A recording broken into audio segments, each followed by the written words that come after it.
Hi, everybody, and welcome to another episode of the Groomer Next Door. My name is Chris Green, and this is episode 8. And sitting right next to me is Sarah Green. Hello. We're sorry for our lack of podcast. We actually had an anniversary weekend, so we had posted around, and a lot of you know about it. So here's episode 8, and episode 8 will cover undercoat. The episode just kind of going over what to look out for and how to actually prevent it.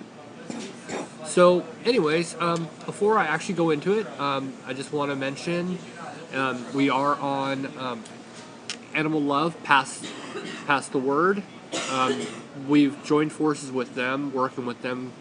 Carrie has been absolutely awesome. She invited us to join her. So, Carrie and everybody who's part of that group, hi. And to Akita Talk, where I spend a lot of my time. Hi, everybody out there. Well, this episode, is dedicated to all of you. Thank you guys for all of your comments, Facebook messages, everything. I've enjoyed every bit of it. All right, so on to undercoat. You ready? Yeah, I sure am. All right, well, let's start with the importance of brush, brush, brush. Oh my gosh, I can't push this enough to folks about brushing their pet. If they don't have undercoat, or if they do have undercoat, just brush. There's so much goodness that can happen out of brushing. Specifically for undercoat, many reasons for brushing. For one, it helps get the dead hair out so that the skin can breathe and help stimulate the proper hair growth. Also, brushing out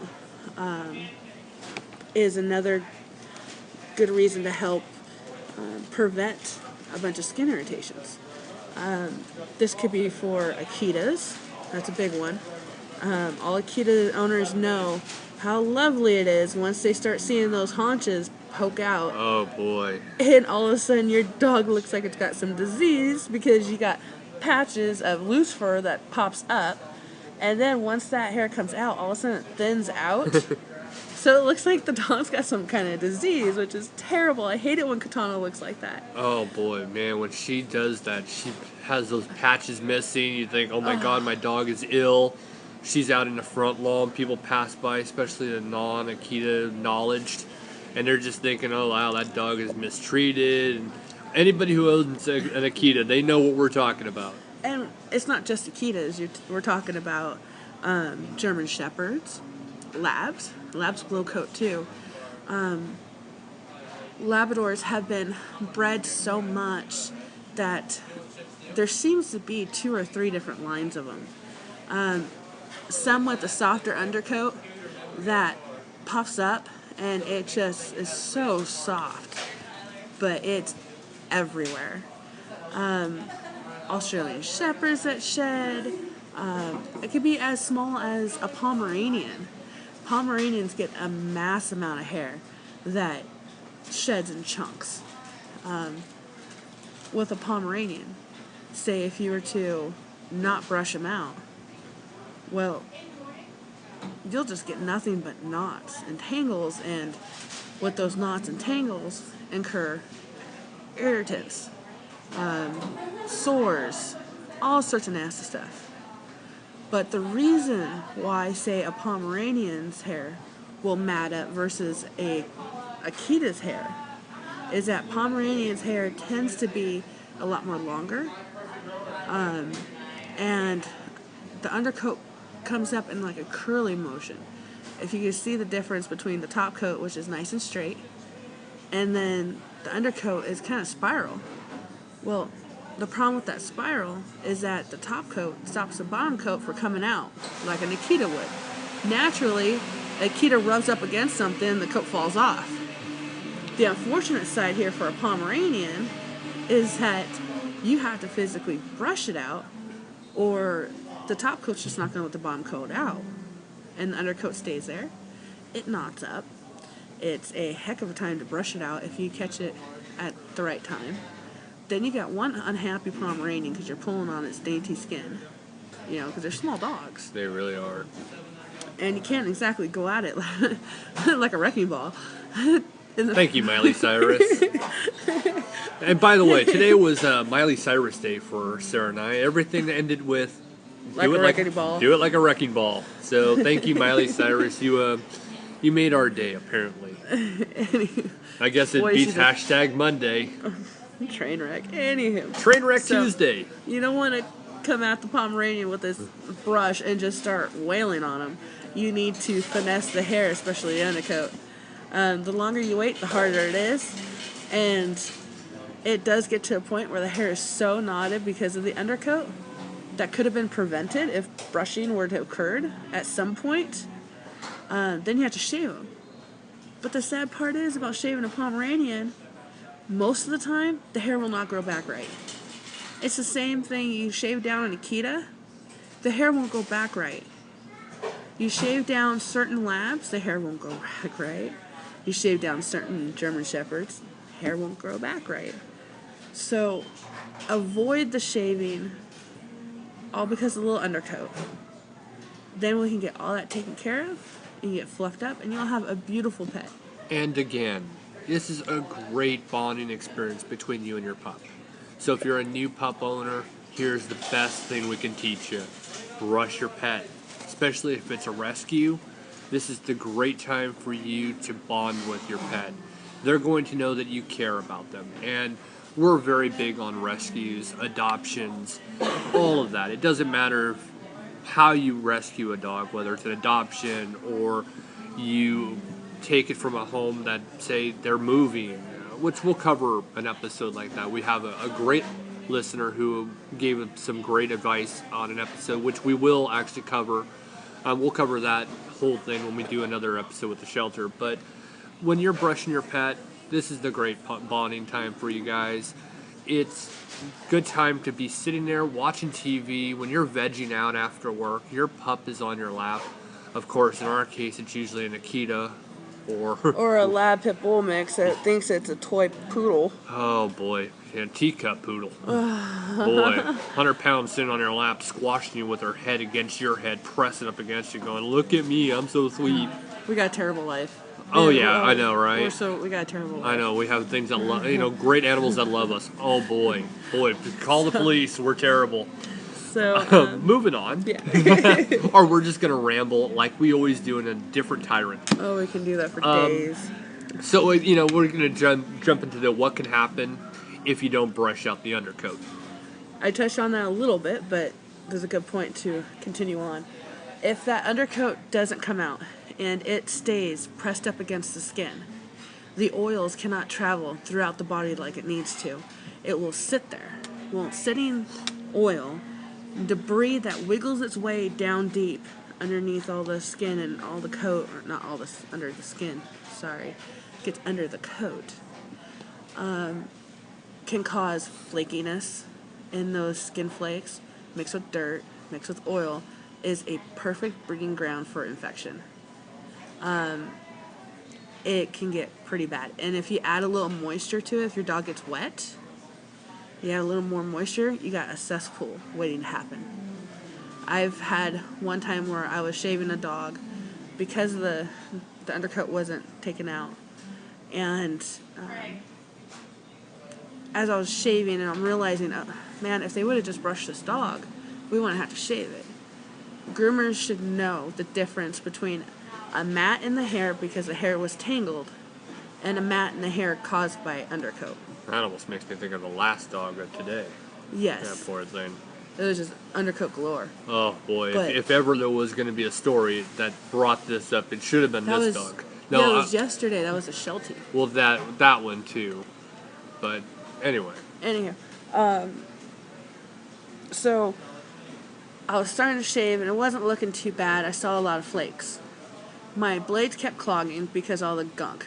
And groomers would know if your blades start clogging, you realize you gotta send your blades to a sharpener. So I thought, okay, well maybe my blades are dull. I asked my buddy Jeff, "Hey Jeff, can I borrow a blade?" And he hands me one. I continue shaving, it was clogging that blade too. What's going on here? And as I finally get all this undercoat off, I started noticing that the skin started flaking off, kind of like if you got a sunburn and you start peeling. Oh boy. That peeling look on your skin. It's been a while for me. Well, yeah, it's been a while for me too. How many sunburns can you get in Missouri? Well, summertime you definitely can. I've had my fair share. Well, yeah. But it is winter. It started looking like that, and I'm looking at the skin. I'm kind of like picking at it a little because I was curious. And sure enough, it was just coming off in almost layers. If it wasn't for the hair there, it would have come off in a solid piece, kind of like when you get a sunburn and you start peeling. Kind of come to find out, the vet tech came over. I asked him what was going on because I was at freak out point right now. This was 6 months into my grooming career. I've never seen anything like this. The vet tech said, yeah, it's an infection. They've seen it before. The dog needed a certain kind of medication.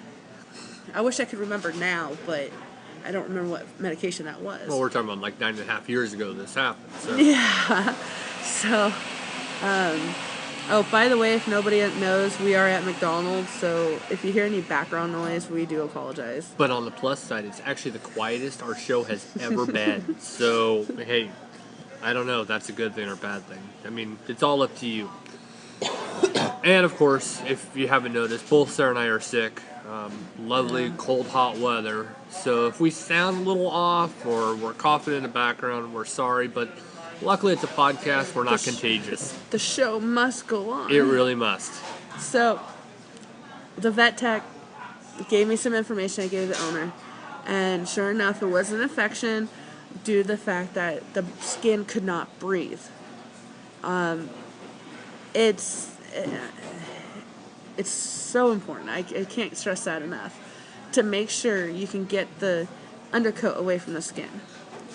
And that pretty much leads into the next part that we had titled into when the undercoat gets trapped with dirt and oil, it causes irritations, as Sarah was mentioning in the story. It can also cause sores. Yep. There are some dogs out there. It's unfortunate, but this happens, where the owner gets their dog groomed once or twice a year. Yep. Where they only get a shave down every 6 months. And the dog gets shaved naked. Completely naked. From their face, their ears, their tail. Everything is bald. Our big dog today. That's pretty much a good example of that one. Oh, yeah, our Cocker Spaniel that we did. It was a twice a year dog. Every 6 months comes in. Well, this one particular dog, it was a Samoyed. The Samoyed hasn't been groomed for over a year. And unfortunately, just like an Akita, just like any other double-coated large dog, it's not a good idea to shave them unless you're going to continue it or you're just going to ruin the coat. Discuss it with your groomer, see what your groomer says. Again, it's like we said in episode 2. Know your groomer. Talk to your groomer each time. I mean... And do research on your own. There's plenty of websites out there for individual type of dogs. That fancy one called Google. Yeah, fancy website called Google. Anywho, I was shaving the Samoyed. Over a year hasn't been groomed. And my blade all of a sudden stops. Okay, my blade's clogged again. I just got these sharpened. What the hey? I tried to go again and my blades weren't moving. Well, luckily now, I was a couple years into my grooming career, I knew what was going on. There's something wrong in that spot. So I'm peeling away like a pelt. This dog's being shaved like a pelt, like an Afghan. I mean, this thing is just being pulled off. Oh, wow. So I ended up having to take my scissors and cutting the pelt so I could see where I was going. And, well, see where the stoppage was. I knew where I was going with my blade, I just didn't see the stoppage. And I cut the top part of the hair off and then started pulling it apart. As I started pulling it apart, I realized there was a scab. I'm like, oh great, here we go. And getting the scab off, I'm trying my hardest not to hurt the pup, but the scab's gotta come off. There's just, this dog's gonna be infested with infection if this doesn't come off. So I get to the point where the scab comes off, and as the scab came off, a thorn that was about 2 inches long pulled out of the skin. Ew. So there was about 1 inch of a thorn into the skin and the muscle. Oh. I pulled it out, and then as pulling it out, all this green pus and goo pulled away with it. And once I looked underneath the scab, it was bright red. I mean, there was maybe one layer of skin left before it would start just bleeding everywhere. So I continued with the shaving because there was no blood. When I first saw it and I first got the scab off, I called the owner and told him, I'm sorry, there's nothing we can do. I need you to pick him up. Now, one thing that really you should know, and if it doesn't happen, I really want to make this comment in here. I'm sorry to interrupt you. Your groomer should call you if there's ever a problem. Immediately stop what they're doing and pick up the phone and call you. And I've seen this with Sarah. She does it every time. If ever, even down to the minute detail, if there's even the smallest thing, a question, maybe it can be just a little bit of a length or whatever, they need to call you just to make sure. So if they're not calling you, please, talk to them, talk to your groomer. And make it inviting to your groomer, saying, hey, if you have any questions, just give me a call. Right. So the groomer doesn't feel intimidated calling. Right. I'm sorry, go ahead. No problem. I found it, I got the scab off, called the owner right away. I let the owner know, I'm sorry, I cannot groom, and I cannot wash your dog, because I cannot risk any further infection. I said, I'm going to finish shaving as much as I can, because your dog doesn't seem to have any kind of issues. Why the dog didn't freak out over that, I have no clue. If anything, she probably felt better. Yeah, I was thinking but that. But still, you pulled a scab and a thorn that was 1 inch into the skin out. That'll piss anybody off. But, so I continued shaving so the dog didn't look too terrible. Because I do have a feeling that dogs understand what they look like when they leave. Yeah. So if they're not if they're more regal and they leave looking silly, they feel it. Yeah. I might be weird, I might be crazy, but that's just me. So I kind of try to trim it up as best as possible to where you can tell he wasn't finished groomed, but it wasn't a hack job either. So they got it taken care of. It healed up. The problem was that this particular patch of skin didn't grow back white hair. It grew back a brownish beige color hair, because since that skin was so damaged right in that one particular skin piece, it grew flat hair that was kind of like a lab flat hair and beige. It was about 3 inches long and about, if I remember correctly, about 2 inches wide, the scab. The way that thorn got there is that pup rubbed up against something. The thorn got into the fur, and like thorns and weeds do, they burrow. And so it nicely burrowed down into the skin. He probably either bumped his side, somebody patted his side. Since the samoyed's so fluffy, it pushed the thread or the needle or thorn right into the side. Well, this will happen too, especially for if you live in the country and your dog runs around in the yard. Even probably going to the park, you could just simply, a dog can go to the bushes by accident, just maybe saw something. These are always things that can happen. Now, we're coming up almost at the 10-minute left mark already, so I hope everybody's still, really glued to this. I mean, I am, but, again, I see mats with Sarah all the time. Some of them are just terrible, some of them are just half terrible, if that even makes any sense.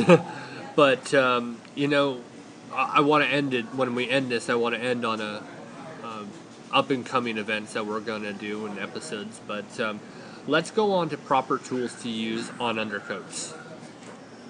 Okay. And then what we'll do is we'll see where we are on time at that point, and then we'll kind of go from there. My favorite tools for any kind of undercoat is a firm slicker. A slicker brush has bristles that are small and bent, and that bentness helps grab the undercoat and, in a sense, pull it out straight without sounding barbaric. an undercoat rake. I like the undercoat rakes with the spikes are a little bit, are the medium spikes, not the real short ones, not the real long ones, but the medium ones.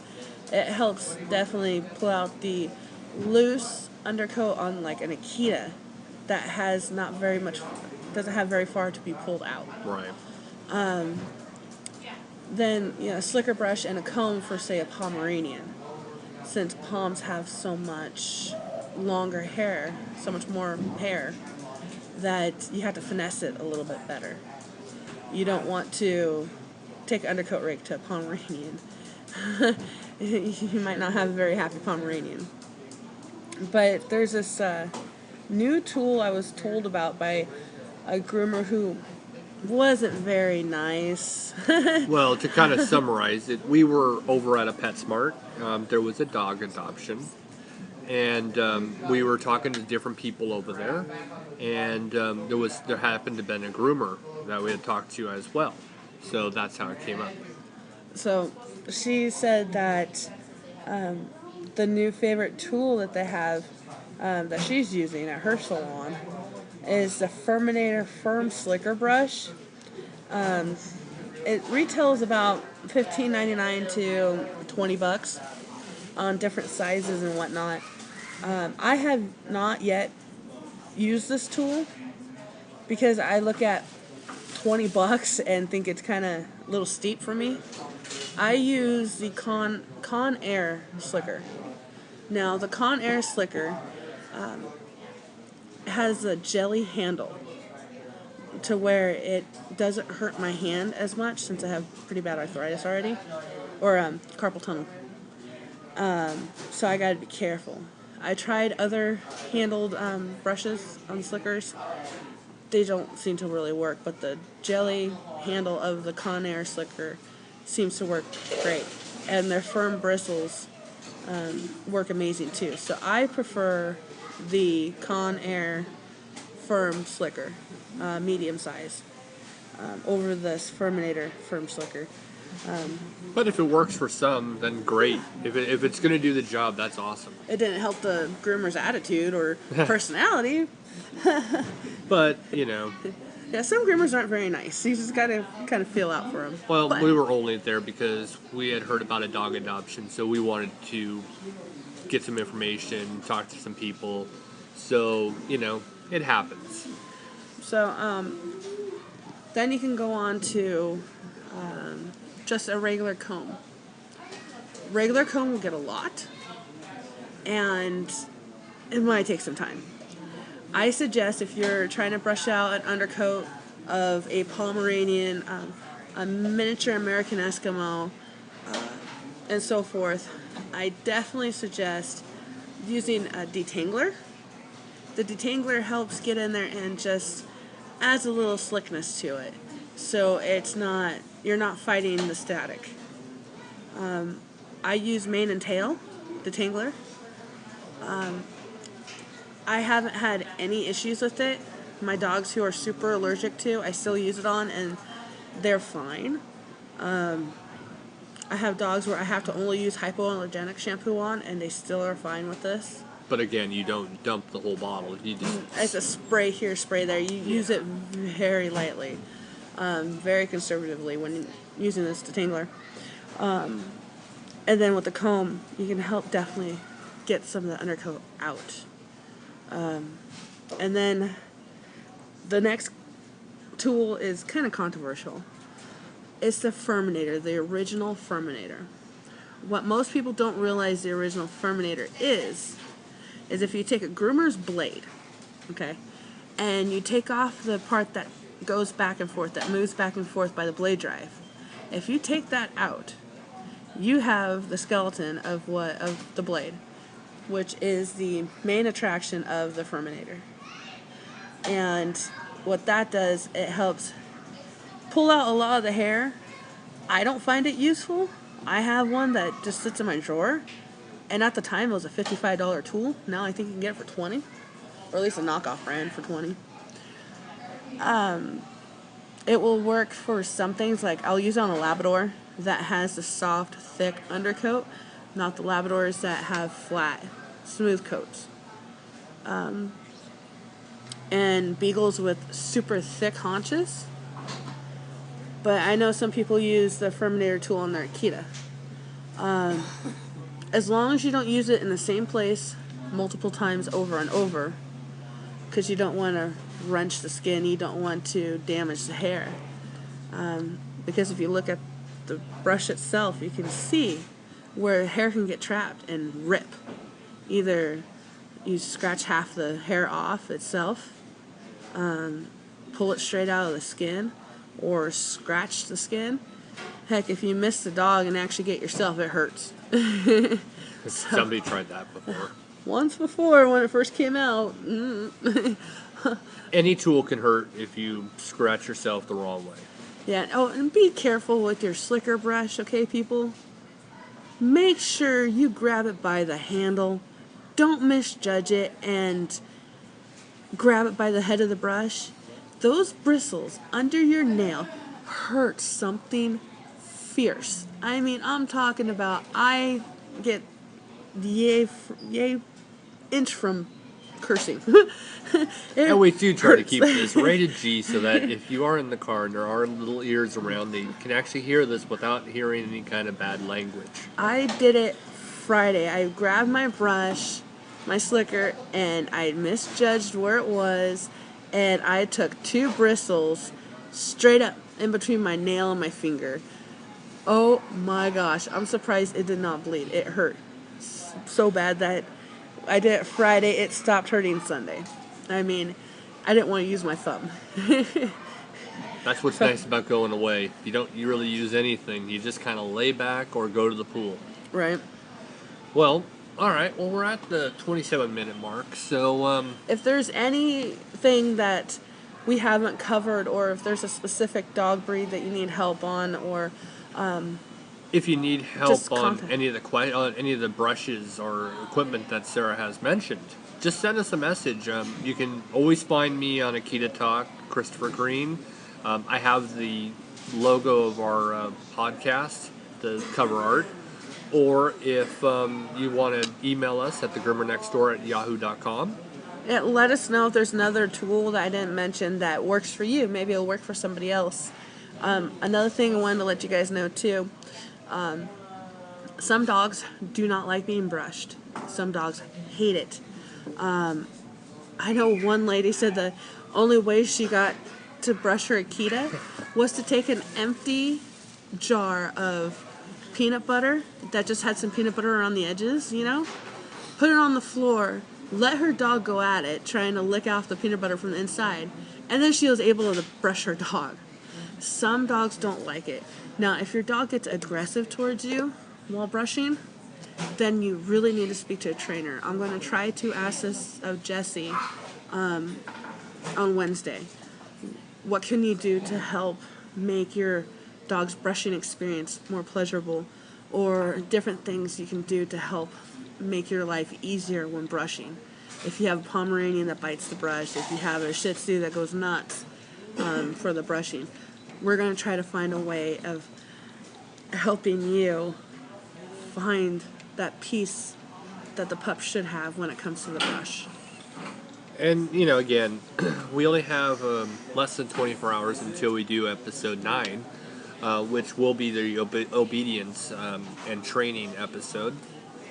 We actually have a second obedience trainer who had contacted us and agreed to do our show. So we actually, as long as, there's no conflict between the two of them working on this podcast at the same time, we'll have at least, hopefully, 2 obedience trainers who will be available. And that should make everything a little bit easier, especially on timing. As for that, and then we have, hopefully, weather permitting and health permitting, we have the dog show that we're going to try to go to this Saturday. That's going to be out in Missouri. It's right by Six Flags. Don't exactly have a full location on it, but we will be trying to travel out there and get some good information, hopefully do a podcast out there, get some professionals who actually show grooms, opinions, get something down on a recording. Anything else you want to cover on this undercoat? Just brush. the number one thing, sit down, take a few minutes, because what you don't know can hurt the dog. Yeah. What you don't know can hurt your family member, your loved one that you care for, that you feed, that you nurture. What you don't do can hurt them. Oh yeah, and we see it all the time. There's always, it seems like at least one per week that comes in completely matted, and it is really sad. I mean, it is hard to see, and you know that the parent doesn't really know it. Sometimes they're just uninformed. And if they're low income and they can't afford a brush, contact your animal shelter. Contact a rescue group. See if you plead to them, hey, look, I'm sorry, but I don't have very much money. Fetch needs to get brushed out. I don't have money to take him to the groomer every 6 weeks. Is there any way of getting a brush donated so I can keep up the brushing at home in between his groom from 6 months to 6 months? Yep, and even your vet. Maybe your vet has one. We all know that all kinds of doctors, whether it's a people doctor or a vet, they get samples all the time. So, definitely inquire about these things because there are options. Yep. Just keep on looking, seeing what maybe somebody will be able to help you out. Maybe you can get a discount somewhere. It never hurts to ask. Yep. It doesn't. Not when it comes to the life of a pet. Never hurts to ask. Well, on that note, I think we pretty much have concluded episode 8. We hope everybody has enjoyed. I'm Chris Green saying have a puptastic week. And I'm Sarah Green, making sure you all know life is short. Play with your pet. See you later, guys.